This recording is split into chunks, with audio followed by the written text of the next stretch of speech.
अनुसारे आम्भमानक प्रत्येक को अनुग्रह दत्त होइअछि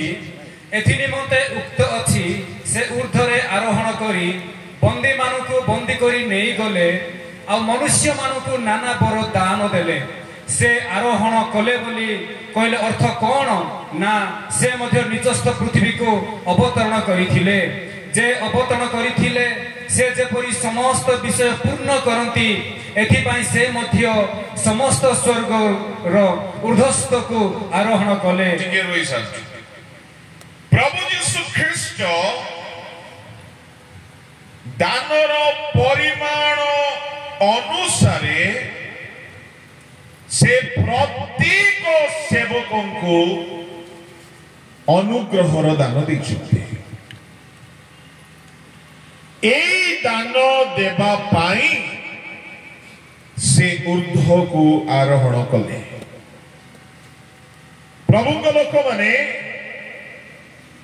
से बंदी मानों को बंदी करी नहीं गले आउ मनुष्य मानों को नाना बर दान देले आउ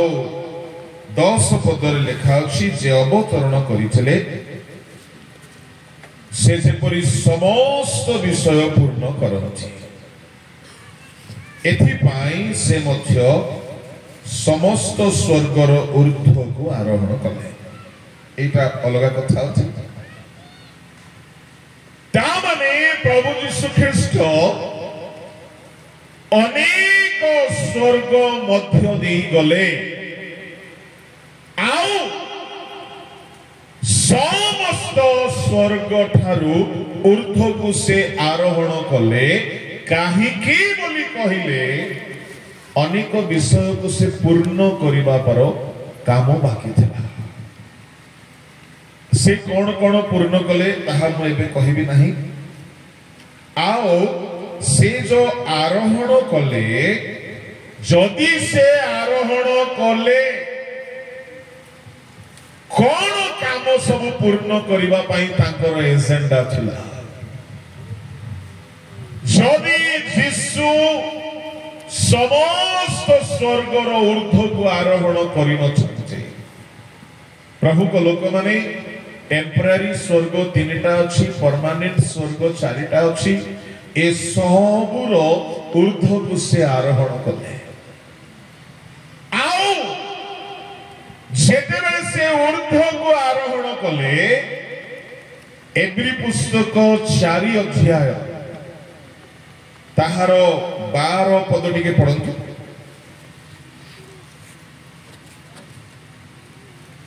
कारण ईश्वर को वाक्य जीवंत वो कार्य साधक पुणी दीधार खड़गठार तीक्ष्णतर आउ प्राण ओ आत्मा ग्रंथि ओ मजार विच्छेद पर्यंत परिभेदक एवं हृदयर चिंता ओ भावर सूक्ष्म विचारक अटे। 14 जाई पढंतु। ईश्वर को सम्मुख रे कौनसी प्राणी अप्रकाशित नुहे मात्र जहाँ को छांबुरे आंभ मानक निकास देवा को हेबो ताहाँ को दृष्टि रे समस्त विषय उलंग ओ अनावृत अटे अतएव स्वर्ग समूह मध्य देई गमन करियछंती। प्रभु यीशु ख्रीष्ट स्वर्ग समूह मध्य देई ता माने गोटिए स्वर्ग नाही अनेक स्वर्ग अछि। द्वितीय कोरिन्थी 12:1 रे पाउल कहिले मु जणे लोक को जाने से तृतीय स्वर्ग पर्यंत गला। प्रभु को नाम रो धन्यवाद हो। प्रभु यीशु ख्रीष्ट से स्वर्ग रो समस्त स्वर्ग रो ऊर्ध्व को आरोहण करते प्रभु को लोक माने ता माने जेते स्वर्ग अछि ये सब स्वर्गर ऊर्ध्व को जीशु गले आउ सब स्वर्गर ऊर्ध्व रे पिता परमेश्वर निवास स्थान अछि ता माने परमेश्वर निवास स्थान को से गले एणु से मरियम जेते बेले तांको कबर स्थान रे धरिबा पाई आगो को बढ़िला जीशु कहिले मते धरि रख नाही मो पितांको निकट को आरोहण करनाए ता माने पितांको रहिबा स्थान स्थानकु से आरोहण करने जाउथिले थोड़े जाइकी आसिले आउ थोड़े गले रहिले पुणी आसीबे से प्रभु को लोक माने तामाने पितांको स्थान जेउ स्थान स्वर्गर सबु स्वर्ग ठारू उच्चरे से स्थानर नाम कौन जो ठारे पिता बसवास करंती जदि आमे ताहा जानिबा पई चाहिबा पढंतु जोएल 3:18 पद पढंतु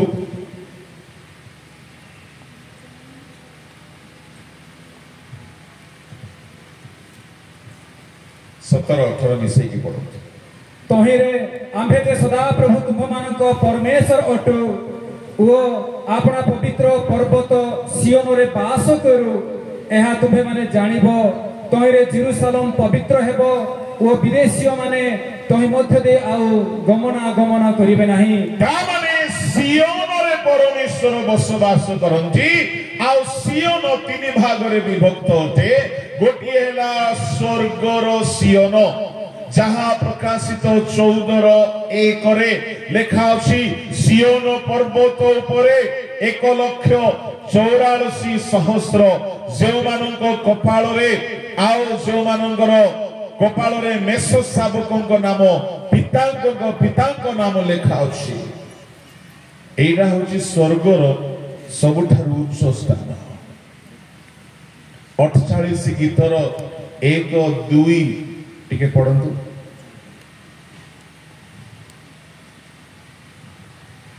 आम्भमानको परमेश्वरको नगर रे ताहाको पवित्र पर्वत रे सदा प्रभु महान ओ अत्यंत प्रशंसनीय उत्तर दिगस्थ सियोन पर्वत उच्चतारे मनोहर समग्र पृथ्वीर आनंदजनक महाराजांकर नगर तामाने महाराजा अर्थात राजा मानंक राजा आम प्रभु सियोन पर्वत रे बसवास करंती प्रभु को लोक माने एइटा हेला स्वर्गीय सियोन किंतु धरा पृष्ठ रे गोटिए सियोन पर्वत छला जेउ पर्वत रे दाऊद तंबू स्थापन करिथिले आ दाऊद गीत रे लेखिले किए ताहांको पर्वत रे आरोहण करिवो तृतीय सियोन हेला एक सेवक मानंकु सियोन बोली कहा जाइछे सियोन कथा मु विस्तृत करिवा पई चाहिबी नाही जो कथा हमर मूल कथा काई कि मु ए कथा सब कहिली प्रभु यीशु ख्रीष्ट सियोन रे जाईकी सेठारे पितांक निकट को आरोहण कले पितांक दक्षिण पार्श्वरे से उपवेशन कले काहीकि अनेक काम संपूर्ण करिवार थिला प्रथम काम हेउछि प्रभु को लोक माने केतोडी काम मते मु तो चाहू नथिली कहिबा पाई किंतु प्रभु मनरे प्रवृत्ति देउछंती से भीतर 3-4 गोटी कथा मु कहिबी यीशु आरोहण करिबा द्वारा से केउ केउ काम संपादन कले नंबर 1 प्रथम काम बलिदान रो काम को से समाप्त कले जदि से आरोहण करि न थांते तांकर क्रूसर बलिदान वृथा होई थांता जेतु ईश्वर लोक माने अनेक क्रूसरे मृत्यु वरण करिसंती किंतु जणे हेले मृत्यु को जय करी पुनरुत्थित हेई नाहंती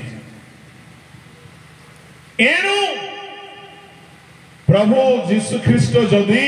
क्रूसरे मरि थांते आओ पुनरुत्थित होई न थांते आरोहण करि न थांते तांकर मृत्यु क्रूसीय बलिदान व्यर्थ होई थांता काहे कि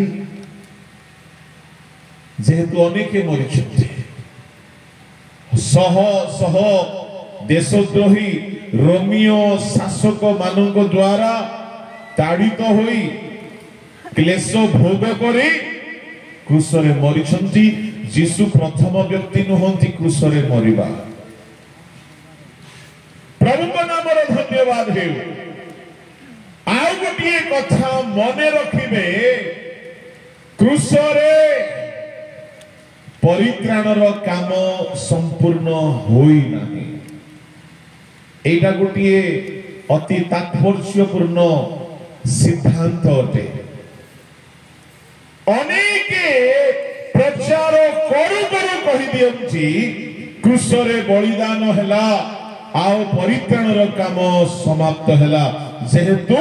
क्रूसर 7 गोटी बाणी मध्यरे षष्ठ बाणी होची समाप्त। प्रचार करू करू कहि दियंती परित्राणर काम समाप्त हैला नहीं। परित्राणर काम समाप्त होई नाही। क्रूसरे बलिदान काम समाप्त हैला। बलि हेबार कार्य समाप्त हैला। रक्त झराइबार कार्य समाप्त हैला। जीशुंकर बलि हेबार उद्देश्य सेठारे समाप्त होई नाही। काई कि हमें केमिति हमें कहि पारिबा जे परित्राणर काम समाप्त होई नाही? सुनंतु, जे जाय से ऊर्ध्व को आरोहण करि नाहंती बलिदानर काम समाप्त होई नाही। प्रभु को लोक माने मो दारिंगबाड़ी रे ताहा कहिछि, तथापि प्रसंग भितरे ताहा आसुथिबारु मो ताहा गुटिके कहिबा पई चाहुछि। एब्री पुस्तक 9 अध्याय बाहर करंतु। आओ यीशु ख्रीष्ट जेते बेले से समाधिस्थ हेले, जे दिन से पुनरुत्थित हेले, से दिन से गोटे नूतन पदवी प्राप्त हेले।